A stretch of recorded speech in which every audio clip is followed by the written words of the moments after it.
Hello and welcome to my studio. It's Lois here from Lois and Morgana Davidson Art, and today it's another studio vlog where I show you one of my practice sessions where I'm working through an idea and testing out colour combinations and techniques to see what will work for me. This was quite an interesting one because although I'm pleased with the way it looks now, I think it looked better a couple of times during the process, but that in itself is part of what I'm exploring. It's these explorations that then allow us to refine our practice sessions into something that we're much happier with overall, and that helps us to progress on our watercolour journey. As always, I'm starting off with a really quick sketch, just putting in the cliffs, the horizon line and a bit of a beach just with pencil. I'm using a carpenter's pencil. It's got a nice wide lead and it keeps me nice and loose. And once I've got my sketch done, then I can start to mix up my colours. I'm using Milford cold press watercolour paper. It's taped to my board with ordinary decorator's masking tape and my board's at an angle of about 20 to 30 degrees. I'm going to start off, as almost always, with the wet in wet technique. So with a large wash brush, I'm using a Princeton Aqua Elite 1.5 inch mottler, but you can use any large wash brush you like for these sorts of washes.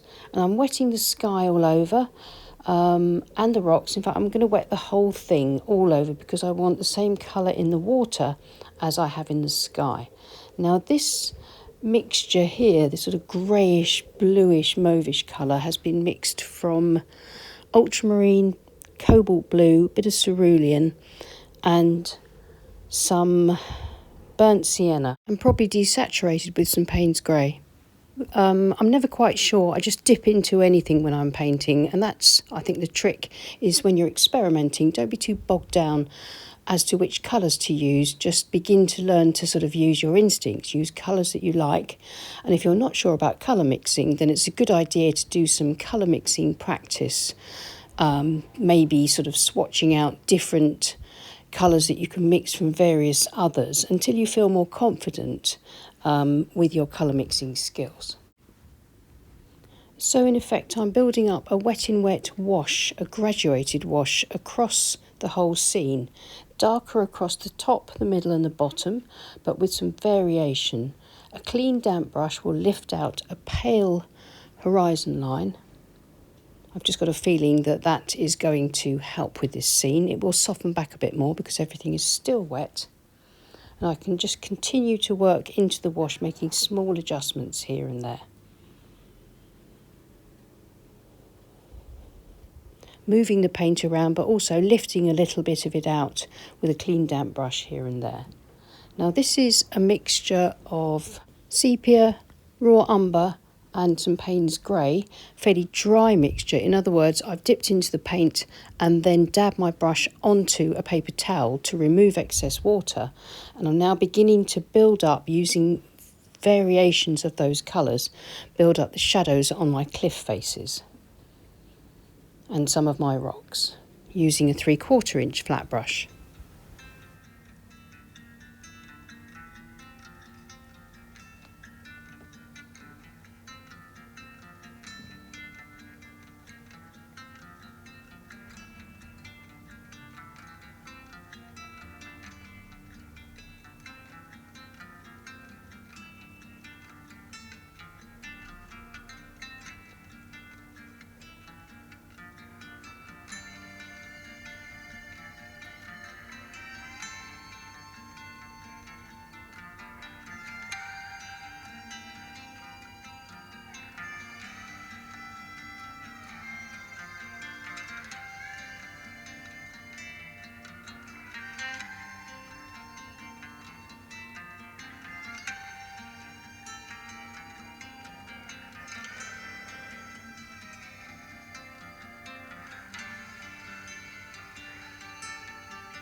I'm just scraping a few lighter patches across some of those rocks with the tip of my palette knife. Once that's done, I shall leave this first layer to dry completely.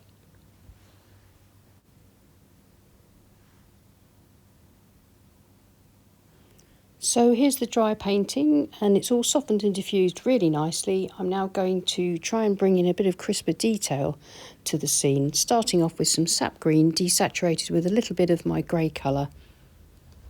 And I'm painting the grass on the top of the cliffs. I'm using my size 14 round brush. Any brush will do, anything that you feel happy with painting these kinds of shapes with. And here's my top tip for today's demo. Especially for beginners, don't be conned into thinking you need to have all the best, most amazing or singing or dancing brushes for your watercolour painting. All you need is a few basic brushes, but the most important thing is that you learn to use those brushes. You try them out, you practice them with them on scrap paper, find out what marks they make, what kind of washes they create, all that kind of thing, until you kind of feel as natural using them as you would maybe be with using a pen or a pencil when you're writing or typing, that sort of thing. It's that kind of muscle memory that you build into using your brushes, and so that then it becomes unimportant which brand and which type. It's the brushes that work for you, that you like, that will do the best job for you in your paintings.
Still using a light value of those same dark colours for the rocks, and using horizontal brush strokes, dragging soft washes across the beach just to really increase that suggestion of that really calm water and wet sand.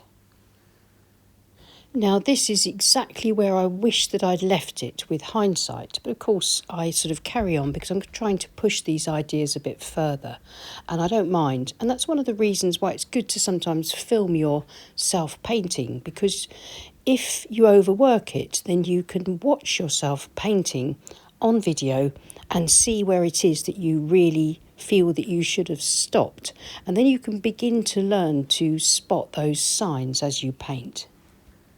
So at this point I decided I needed more rocks and more tonal value in the cliffs, and I continued to paint them, and I think they look okay, but I think I would have preferred the less is more approach. There was no pressure on me because I'm not painting wet into wet. There's no time limit on the paper here. I'm painting wet onto the dry page. So I could have stopped and walked away and left it for 10 minutes, then come back and looked at it with fresh eyes. That would have probably shown me that it was enough as it was. But that's hindsight, which of course is the best sight. But it's worth bearing that in mind, that if you're painting using the wet on dry method, then you can just stop, walk away from it and then come back if you're not sure whether it's finished or not. Often that little bit of space will show you whether you need to do more or whether it's, excuse me, fine as it is.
continuing to build up deeper shadows in the rocks and the cliffs, as I'm looking for quite dark tonal values here, sort of deep shadows, if you see what I mean. Sometimes when you're experimenting, don't be worried about pushing things like shadows and values too far. I think it's better to push them too far, and you'll get quite a high contrasting painting that still works beautifully, than not far enough, in which case your painting could look flat and bland. And this is another reason for experimenting with watercolour rather than trying to paint sort of finished works of art every time. The more you can experiment, the more you'll find solutions to painting problems and creative ways of making unique effects within your paintings, which is an incredibly satisfying process. So I think I'm almost there, but what I need to do is liven the painting up somehow, because I have overworked it a bit. And so if I introduce some cobalt blue, and it's got a little bit of ultramarine mixed into it, and maybe a touch of burnt sienna, but not much, and just bring some rich deep blue across and glaze it across the foreground around the rocks, just bringing in that sort of hint of water, and then I can continue to bring light value mixtures of that colour across my water in places here and there, just to bring that painting together and to lift it a little bit. And I think that helps, even though it's still a bit overworked. The blue glaze over the rocks really kind of knocks those rocks back a bit into shadow, if you see what I mean.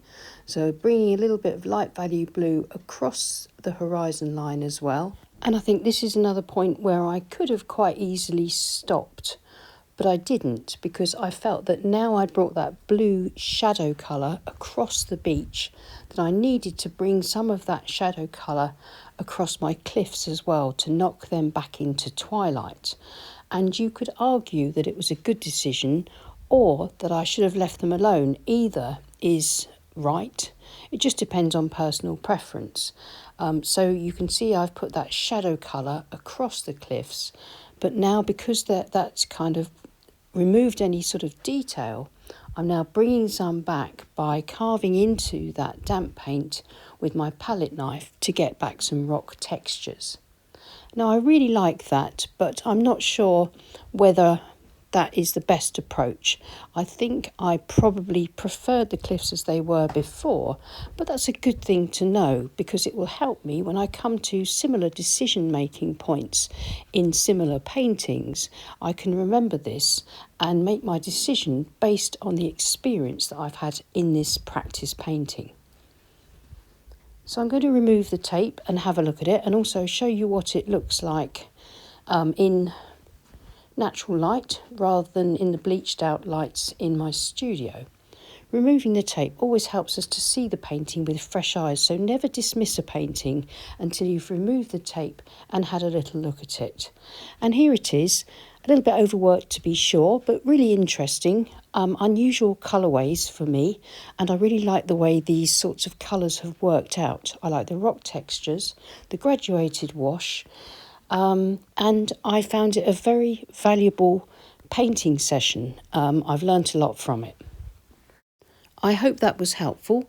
If you enjoyed the video, then please give us a thumbs up and subscribe to our channel if you haven't already. It's free to do, and it really helps us with our reach on YouTube. And many thanks to everybody that supports the channel on Patreon. We really do appreciate you.